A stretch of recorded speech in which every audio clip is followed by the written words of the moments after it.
नमस्कार और स्वागत है। आज हम एक ऐसे विषय की गहराई में उतर रहे हैं जो करोड़ों लोगों के लिए सिर्फ आस्था नहीं बल्कि रोजमर्रा की शक्ति का स्रोत है, श्री हनुमान चालीसा। हमारे पास एक YouTube वीडियो का शब्द दर शब्द विश्लेषण है और आज हमारा मिशन ये समझना है कि आखिर इन 40 छंदों में ऐसी क्या बात है जो सदियों बाद भी लोगों को इतनी गहराई से जोड़ती है। बिल्कुल, हम सिर्फ अनुवाद नहीं करेंगे बल्कि इसके पीछे की कहानियों, मनोविज्ञान और कुछ हैरान करने वाले रहस्यों को भी उजागर करेंगे। और ये सवाल ही सबसे अहम है कि इसकी शक्ति का स्रोत आखिर है क्या। और इसका जवाब हमें इसकी बनावट में ही मिलना शुरू हो जाता है। अच्छा, ये गोस्वामी तुलसीदास जी ने अवधी भाषा में रची है। ये एक स्तुति है। स्तुति का मतलब सिर्फ प्रशंसा करना नहीं होता, बल्कि किसी के गुणों को याद करके उन गुणों को अपने अंदर उतारने की कोशिश करना है। मतलब ये एक तरह का रोड मैप है। हाँ बिल्कुल।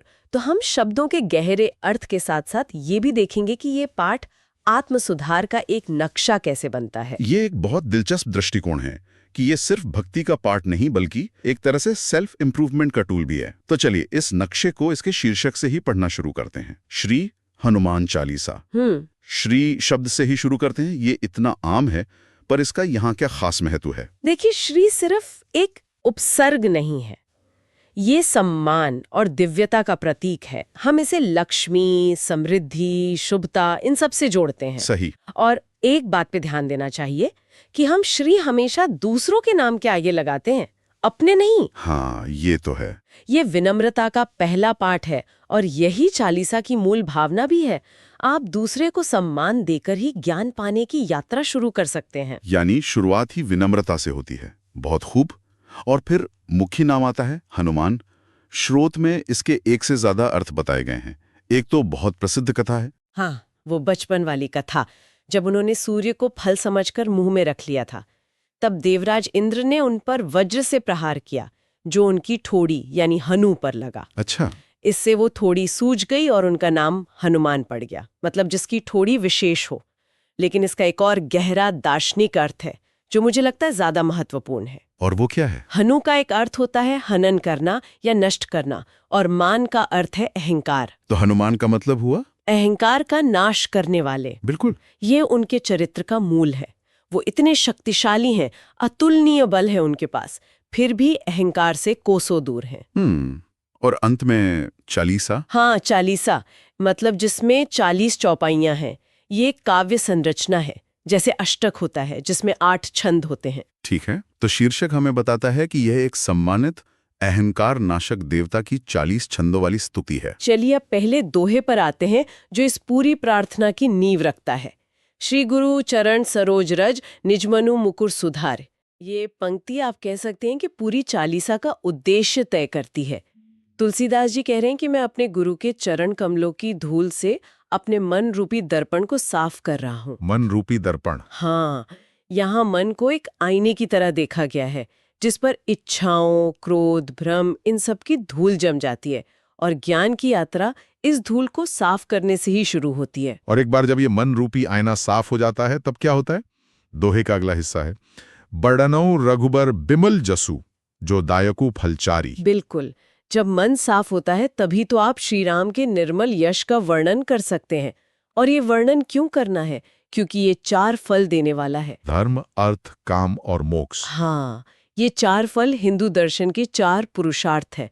धर्म, अर्थ, काम और मोक्ष। ये बहुत महत्वपूर्ण अवधारणा है, लेकिन अक्सर लोग इसका सतही मतलब ही समझते हैं। क्या आप इन चारों फलों को थोड़ा और समझा सकती हैं? जरूर। यहाँ धर्म का मतलब सिर्फ पूजा पाठ नहीं है। इसका मतलब है सही आचरण, अपने कर्तव्यों का पालन करना। राइट। अर्थ का मतलब सिर्फ पैसा नहीं, बल्कि जीवन चलाने के लिए जो भी जरूरी संसाधन है, समृद्धि है, वो सब। काम का अर्थ है आपकी इच्छाएं, महत्वाकांक्षाएं और जीवन का आनंद। और मोक्ष यानी इन सब चक्रों से परे जाकर परम मुक्ति। तो चालीसा का पाठ इन चारों में एक बैलेंस लाने का रास्ता है। सही पकड़ा। ये किसी एक चीज को पाने का नहीं, बल्कि इन चारों में संतुलन लाने का मार्ग है। और अर्थ के महत्व पर स्रोत में एक बहुत सटीक शेर भी दिया गया है, जर तू खुदा तो नहीं, पर खुदा की कसम खुदा से कम भी तो नहीं। ये दिखाता है कि आध्यात्मिकता असल जिंदगी को नकारती नहीं है। बिल्कुल सही कहा। और फिर दूसरा दोहा आता है जो भक्त की मानसिकता को दिखाता है, बुद्धिहीन तनु जानी के सुमिरहो पवन कुमार। यहाँ भक्त खुद को ज्ञान और शक्ति से रहित मान रहा है, हनुमान जी का स्मरण कर रहा है। यह अहंकार के विसर्जन का मतलब एक तरह से चरम है। तो वो बल, बुद्धि और विद्या मांग रहा है। हाँ, और अपने क्लेश और विकार को हरने की प्रार्थना करता है। क्लेश वो दुख है जो बाहरी दुनिया से आता है, और विकार वो मन की भीतरी अशुद्धियां हैं, जैसे ईर्ष्या या क्रोध। तो ये शुरुआती दोहे हमें प्रार्थना के लिए तैयार करते हैं। अब चौपाइयों में उतरते हैं। पहली ही चौपाई है, जय हनुमान ज्ञान गुण सागर, जय कपीस तिहुँ लोक उजागर। ज्ञान गुण सागर। हाँ, ये सिर्फ प्रशंसा नहीं है, ये उनकी पहचान है। बिल्कुल। और कपीस यानी कपियों के राजा। श्रोत में वानर का एक बड़ा सुंदर अर्थ दिया है, वन में रहने वाले नर। अच्छा, ये उन्हें किसी जानवर के रूप में नहीं देखता? नहीं, बल्कि वनवासियों के एक समुदाय के हिस्से के रूप में दिखाता है। और अगली ही चौपाई उनकी पूरी पहचान बताती है, रामदूत अतुलित बल धामा, अंजनी पुत्र पवन सुत नामा। ये दिलचस्प है कि उनके बल का जिक्र करने के तुरंत बाद उनके माता पिता का नाम लिया गया है। और श्रोत में इसकी तुलना आज के समय से की गई है, जैसे हम किसी फॉर्म पर अपनी पहचान के लिए माता पिता का नाम लिखते ना। हाँ, ये कुछ वैसा ही है। रामदूत उनका पद है, अतुलित बलधामा उनकी योग्यता, और अंजनी पुत्र पवनसुत उनका परिचय। ये दिखाता है कि आपकी शक्ति और पद चाहे कितनी भी बड़े हों, आपकी पहचान आपके मूल से जुड़ी होती है। उनकी शक्ति की बात हुई तो 9वीं चौपाई सीधे उनकी शक्ति के इस्तेमाल का तरीका बताती है। सूक्ष्म रूप धरी सियही दिखावा, बिकट रूप धरी लंक जरावा। ये पंक्ति हनुमान जी के स्ट्रेटेजिक जीनियस को दिखाती है। ये सिर्फ रूप बदलने की कोई जादुई शक्ति नहीं। मतलब जब उद्देश्य संवेदनशील था, सीता जी को विश्वास दिलाना था, तो उन्होंने छोटा सौम्य रूप लिया। लेकिन जब उद्देश्य भय पैदा करना और शक्ति प्रदर्शन करना था, लंका जलाना, तो उन्होंने विशाल और भयानक रूप धारण किया। तो ये सिर्फ शक्ति का होना नहीं, बल्कि उसे कब, कहां और कैसे इस्तेमाल करना है, उसका विवेक है। बिल्कुल। और स्रोत में सुंदरकांड की एक और चौपाई से इसका एक मैनेजमेंट का सबक निकाला गया है। अच्छा। पावक जरत देख हनुमंता, भयो परम लघु रूप तुरंता। जैसे ही रावण के सैनिकों ने उनकी पूंछ में आग लगाई, वो तुरंत बहुत छोटे हो गए। क्यों? ताकि वो आसानी से बंधनों से निकल सकें और पूरी लंका में घूम सकें। सबक यह है कि जब परिस्थिति विकट हो तो कभी-कभी आक्रामक होने के बजाय विनम्र होना या एक कदम पीछे हटना ज्यादा प्रभावी रणनीति होती है। ये कमाल की बात है। मतलब ये मैनेजमेंट का सबक सीधे कहानी से निकल रहा है, किसी उपदेश से नहीं। और ऐसी एक और प्रसिद्ध कहानी 11वीं चौपाई में, लाए सजीवन लखन जाए, श्री रघुबीर हर्ष उर लाए। हाँ, संजीवनी बूटी का प्रसंग। जब लक्ष्मण मूर्छित थे, हनुमान जी को बूटी लाने भेजा गया, लेकिन वो हिमालय पर उसे पहचान नहीं पाए। अब यहाँ एक साधारण व्यक्ति तो हार मान लेता, लेकिन हनुमान जी ने समस्या का एक, आप कह सकती हैं, अभिनव समाधान निकाला। स्रोत में इसकी एक मजेदार तुलना दी गई है। जैसे ऑफिस में बॉस आपको किसी फाइल से एक हरा कागज लाने को कहे और आपको समझ ना आए कि कौन सा, तो आप पूरी की पूरी फाइल ही उठाकर बॉस की टेबल पर रख दें। हाँ, ठीक वैसा ही उन्होंने किया। वो पूरा पहाड़ ही उठा लाए। ये out of the box thinking का एक बेहतरीन उदाहरण है। सही बात है। लेकिन इस घटना का सबसे मार्मिक पहलू श्री राम की प्रतिक्रिया है। श्री रघुबीर हर्षि उर लाए, राम ने उन्हें खुशी से गले लगा लिया। श्रोत के अनुसार राम ने कहा कि पत्नी खोकर वापस मिल सकती है, लेकिन भाई खोकर नहीं। ये दिखाता है कि हनुमान का कार्य सिर्फ एक सैनिक का नहीं था, बल्कि एक परिवार के सदस्य को बचाने जैसा था। ये उनकी शक्ति का एक भावनात्मक उदाहरण था, लेकिन स्रोत में एक ऐसा भी उदाहरण है जहां उनकी शक्ति का विश्लेषण पूरी तरह से गणितीय और वैज्ञानिक नजरिए से किया गया है, जो सुनने में अविश्वसनीय लगता है। आप 18वीं चौपाई की बात कर रहे हैं? जी हाँ। जुग सहस्र जोजन पर भानु, लील्यो ताहि मधुर फल जानू। इसमें बचपन में सूर्य को मीठा फल समझकर निगल लेने की कथा है, पर चौंकाने वाली बात इस पंक्ति में छिपे गणित में है। हाँ, ये गणना वाकई हैरान करने वाली है। चलिए इसे तोड़कर समझते हैं। स्रोत के अनुसार प्राचीन भारतीय गणना में एक जोग मतलब एक युग, उसका मान है 12,000 दिव्य वर्ष। 12,000, ठीक है। सहस्र का अर्थ है 1000 हम्म। और 1 योजन लगभग 8 मील के बराबर होता है। तो अगर हम इन तीनों को गुणा करें, 12,000 गुणा 1,000 गुणा 8 मील, तो ये हुआ 9 करोड़ 60 लाख मील। हाँ, और जब हम इसे किलोमीटर में बदलते हैं तो यह लगभग 15 करोड़ 36 लाख किलोमीटर होता है। अब यहाँ असली आहा मोमेंट आता है। बिल्कुल। आज आधुनिक विज्ञान बताता है कि पृथ्वी से सूर्य की औसत दूरी लगभग 14 करोड़ 96 लाख किलोमीटर है। ये तो लगभग वही है। ये दोनों आंकड़े एक दूसरे के इतने करीब हैं कि इसे महज संयोग कहना मुश्किल लगता है। जब मैंने पहली बार ये गणना देखी तो मुझे भी यकीन नहीं हुआ। मैंने इसे खुद जांचा और ये दिखाता है कि इन ग्रंथों को सतही तौर पर खारिज करना कितनी बड़ी गलती हो सकती है। अविश्वसनीय। हमने उनकी सामरिक शक्ति देखी, भावनात्मक शक्ति, और अब एक ऐसी क्षमता जो विज्ञान की सीमाओं को छूती है। लेकिन कई लोगों के लिए हनुमान चालीसा डर और नकारात्मकता से बचाने वाला एक कवच है। क्या स्रोत में इस पहलू पर भी कुछ कहा गया है? हाँ, और ये चालीसा के सबसे लोकप्रिय होने का एक बड़ा कारण है। चौपाई है, भूत पिशाच निकट नहीं आवे, महावीर जब नाम सुनावे। इसका सीधा अर्थ है कि हनुमान जी का नाम लेने से नकारात्मक शक्तियां पास नहीं आती। लेकिन इसका एक गहरा मनोवैज्ञानिक अर्थ भी है। वो क्या है? भूत का मतलब है अतीत की बातें जो हमें परेशान करती हैं, और पिशाच है हमारी भीतरी बुराइयां, क्रोध, भय, ईर्ष्या।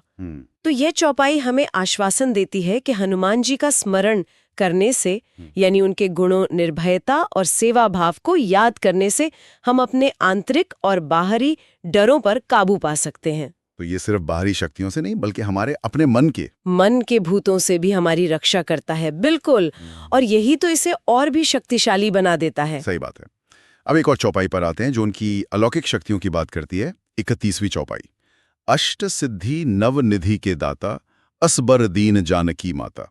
हाँ, सीता माता ने उन्हें ये वरदान दिया था कि वो 8 सिद्धियों और 9 निधियों के दाता बन सकते हैं।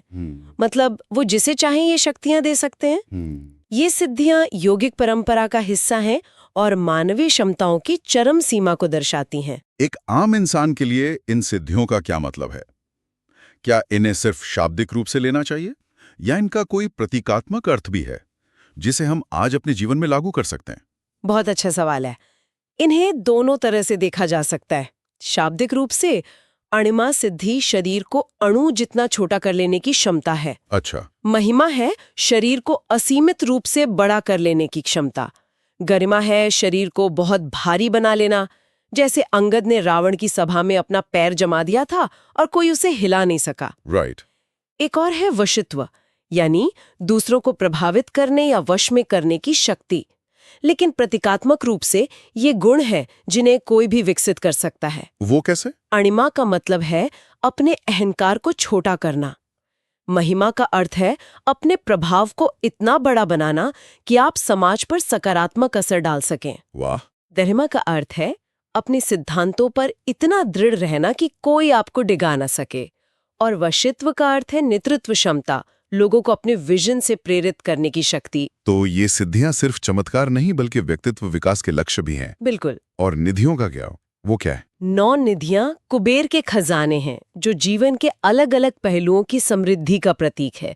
जैसे पद्म निधि परिवार की एकता के लिए है, मकर निधि बुद्धिमत्ता के लिए है, नील निधि धन धान्य और व्यापारिक सफलता के लिए है। श्रोत्व में एक बहुत अच्छी बात कही गई है कि पुराने समय की जो जादुई लगने वाली चीजें थीं, वो आज तकनीक के रूप में सच हो रही हैं। जैसे आईने में कहीं भी देख लेना, आज वीडियो कॉलिंग है। शायद ये सिद्धियां और निधियां भी चेतना के विज्ञान का कोई उन्नत रूप हो। ये सोचने का एक बिल्कुल नया तरीका है। तो अब हम चालीसा के अंत की ओर बढ़ रहे हैं। अंतिम चौपाइयां इसके पाठ के लाभ बताती हैं, जैसे संकट कटे मिटे सब पीरा, जो सुमिरे हनुमत बलबीरा। और फिर तुलसीदास जी अपना नामांकित करते हैं, तुलसीदास सदा हरिचेरा। और समापन होता है अंतिम दोहे से, पवन तनय संकट हरन, मंगल मूर्ति रूप, राम लखन सीता सहित, हृदय वसौ सुरभूप। ये एक तरह से पूरी प्रार्थना का सार है। बिल्कुल। भक्त हनुमान जी से, जो संकट हरने वाले और मंगल करने वाले हैं, आग्रह करता है कि वो अकेले नहीं बल्कि अपने आराध्य श्री राम, लक्ष्मण और सीता के साथ मेरे हृदय में निवास करें।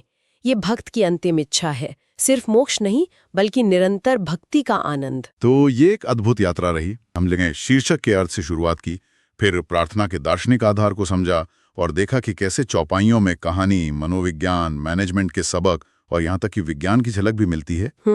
ये सब मिलकर शायद उसी सवाल का जवाब देते हैं जो हमने शुरू में पूछा था कि ये प्रार्थना इतनी शक्तिशाली क्यों है। बिल्कुल, ये बहुस्तरीय है।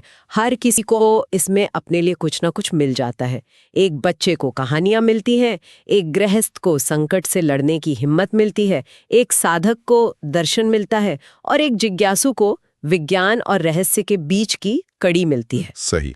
श्रोत में हनुमान जी के कुछ गुणों पर बार बार जोर दिया गया है। निस्वार्थ सेवा, राम काज करिबे को आतुर, विनम्रता, बुद्धिहीन तनु जाने के और अभिनव समस्या समाधान। वो पूरा पर्वत उठा लाना। हाँ बिल्कुल। तो इस गहरी चर्चा के बाद हम अपने श्रोताओं के लिए क्या विचार छोड़ सकते हैं? एक अंतिम विचार ये हो सकता है, अगर हम इसके धार्मिक और रहस्यमय पहलुओं से एक पल के लिए हट कर देखें तो हनुमान चालीसा असल में एक आदर्श व्यक्तित्व का खाका है।